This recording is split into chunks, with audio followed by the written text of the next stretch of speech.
VP Singh Maharashtra में जिनको लेके डिप्टी सीएम बना के घूम रहे हैं आप।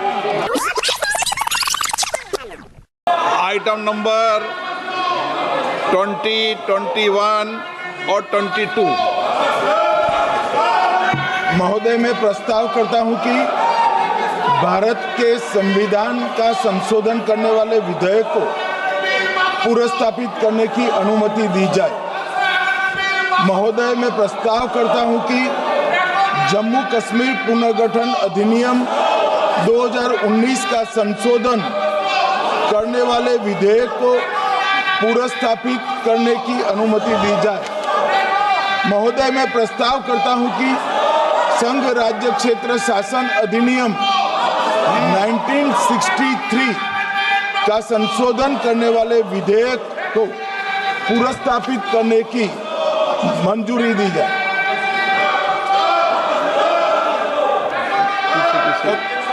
कर दिया। श्री असाउद्दीन ओवैसी जी। Sir, I stand to oppose the introduction of J&K Reorganization Amendment Bill 2025, Union Territories Amendment Bill 2025, and the Constitution 130 Amendment Bill 2025, sir. Sir, this violates principle of separation of powers, due process, undermines the right of the people to elected government. Sir, it gives executive agencies a free run to become judge and jury executioner based on flimsy allegations, suspicions, sir. Sir, only when an offence is proved beyond reasonable doubt, then only you can leave the post and the membership. But here a mere accusation, allegation, the punishment of losing one ministerial post will follow. Sir, parliament democracy's chief ministers and ministers can only be removed through true means. First, executive prime minister can recommend their removal if the council of ministers lose confidence of the legislature. Now this bill would empower the unelected executive bureaucracy to play the role of legislature. Sir, it undermines representative parliament democracy. This amendment would leave the minister and CM at the mercy of executive agencies. The severity of the amendment is not only in the fact that one loses their position if they are arrested, but even if they are detained. Detention and administrative action doesn't require an offence to be made. Sir, the chief minister will not be able to accountable people. I want to know from the Honourable Home Minister, as he read Article 74(1), which says that the Council of Ministers headed by the Prime Minister to aid and advise the President who shall, in exercise of his function, act in accordance with such advice. Now, this bill clearly violates 74(1). Sir, this is the 1933 Gestapo when Gestapo was found in Germany. This government is hell-bent on creating a police state. This will be a death knell and leash on elected government, sir. Indian Constitution is being amended to turn this country into a police state. BNS 152, the Home Minister promised in this House that sedition would not be used. Section 316, Section 9 of BNS, PMLA Section 4, all these can be used to destabilize an elected government, sir. That is why I oppose the introduction of all these three bills. This is nothing but creating a Gestapo to ensure that our democracy does not survive. And may I tell the Honourable Home Minister, despite his promise on BNS 152 has been used against the senior journalist Siddharth Vardhan Assam also. That is why I oppose this introduction of three bills, sir. Thank you. Tiwari. Speaker, sir, I rise to oppose the introduction of these three bills under Rule 70(1) of the Rules of Procedure and Conduct of Business in the Lok Sabha. This bill is squarely destructive of the basic structure of the Constitution. अध्यक्ष महोदय, भारत का संविधान का जो मूलभूत ढांचा है वो ये कहता है कि कानून का राज होना चाहिए. There should be rule of law. और उस rule of law, कानून के राज की बुनियाद है कि आप बेगुनाह हैं जब तक आपका गुनाह साबित नहीं किया जाता. You are innocent until proven guilty. This bill stands that fundamental maxim of jurisprudence on its head. It makes an investigating officer the boss of the Prime Minister of India. The second ground on which I oppose this bill It violates Article 21, the due process clause. FIR, arrest, charge sheet, and even framing of charge does not in any manner substantiate guilt. In fact, you plead not guilty only after charges are framed against you. This bill turns the fundamental jurisprudence of Article 21 on its head.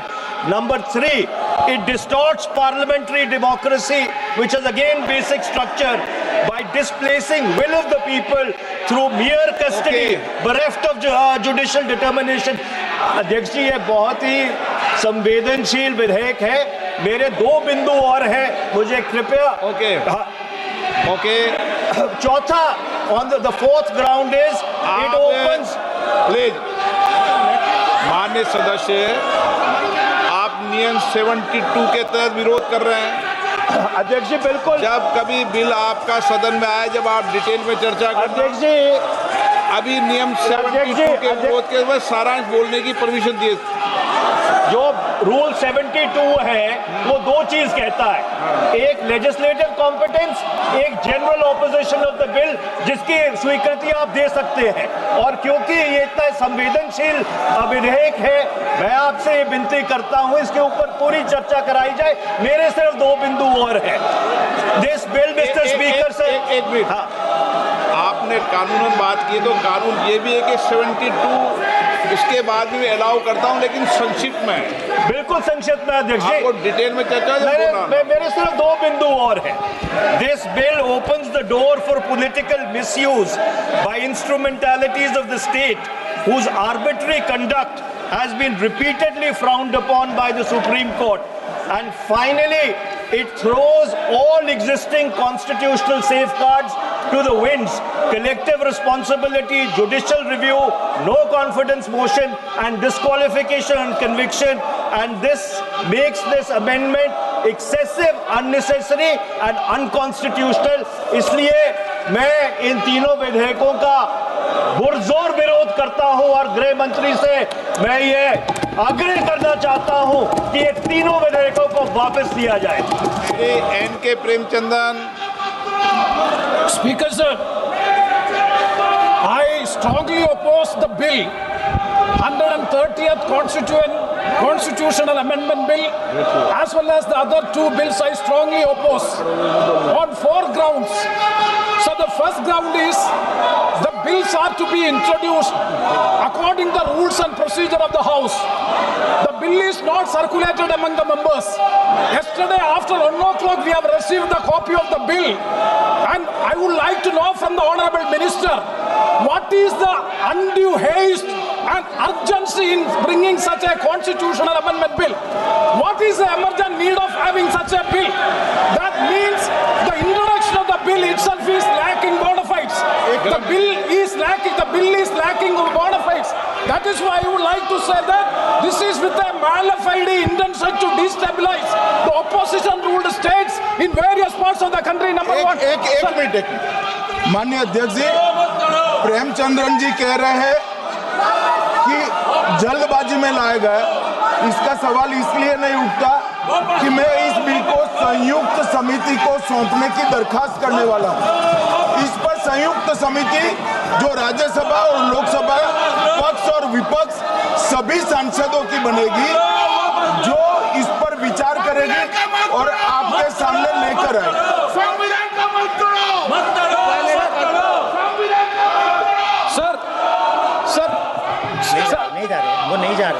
Sir, I do agree with the Honourable Minister, but at the same time, the members are having the right to oppose the bill at the time of introduction. This is the legitimate constitutional right of each and every member to oppose the bill at the time of introduction of the bill. That is being contained. That is the problem which I am trying to say. And the second one is that is disqualification. Shri Venugopal.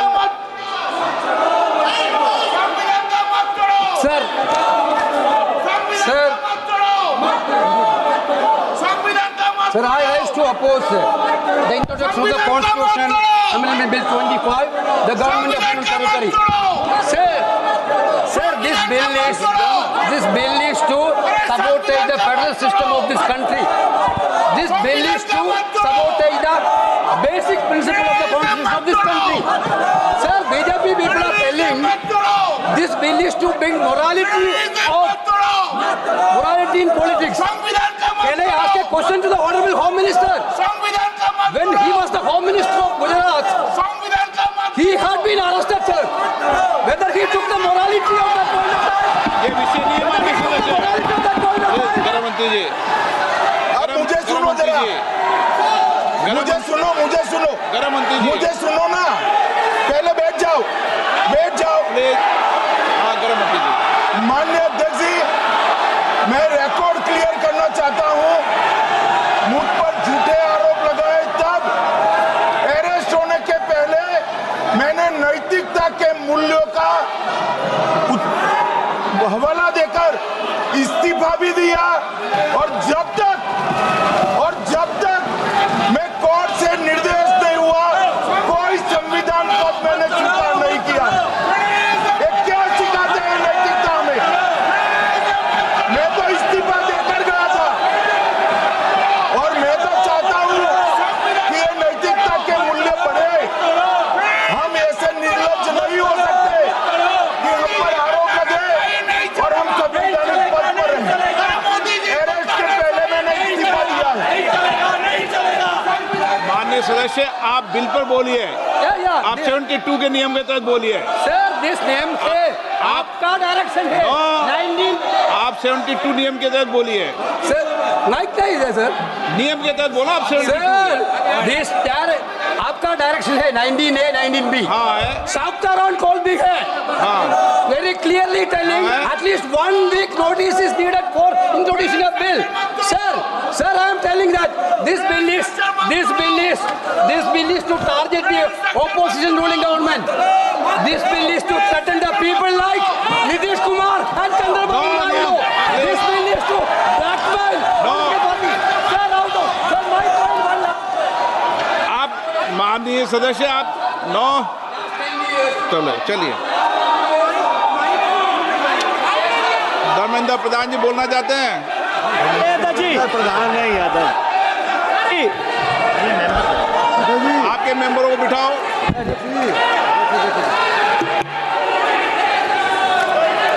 धन्यवाद अध्यक्ष जी। मैं ये जो तीनों के तीनों विधेयक आए हैं, संविधान का 130वां संशोधन विधेयक 2025, 1 मिनट, संघ राज्य विधेयक, देश देख रहा है आपको, संघ राज्य शासन विधेयक 2025, जम्मू कश्मीर पुनर्गठन विधेयक 2025, इन तीनों का माननीय अध्यक्ष जी अपनी पार्टी अपने नेता आदरणीय अखिलेश जी की ओर से पुरजोर विरोध करता हूं। और विरोध इसलिए करता हूं माननीय गृह मंत्री जी, बहुत नैतिकता की बातें कर रहे हैं आप। आपने भाषण दिए थे चक्की पी सिंह महाराष्ट्र में, जिनको लेके डिप्टी सीएम बना के घूम रहे हैं आप। इसलिए अध्यक्ष जी मैं इस मौके पर कहता हूं, ये बिल संविधान विरोधी, मूल अधिकार विरोधी, न्याय विरोधी। माननीय अध्यक्ष जी, मैं प्रस्ताव करता हूं कि भारत के संविधान का संशोधन करने वाले विधेयक, संघ राज्य क्षेत्र शासन अधिनियम 1963 का संशोधन करने वाले विधेयक और 2019 का और संशोधन करने वाले विधेयक को माननीय अध्यक्ष जी द्वारा नाम निर्देशित किए जाने वाले इस सभा के 21 सदस्य और उपसभापति द्वारा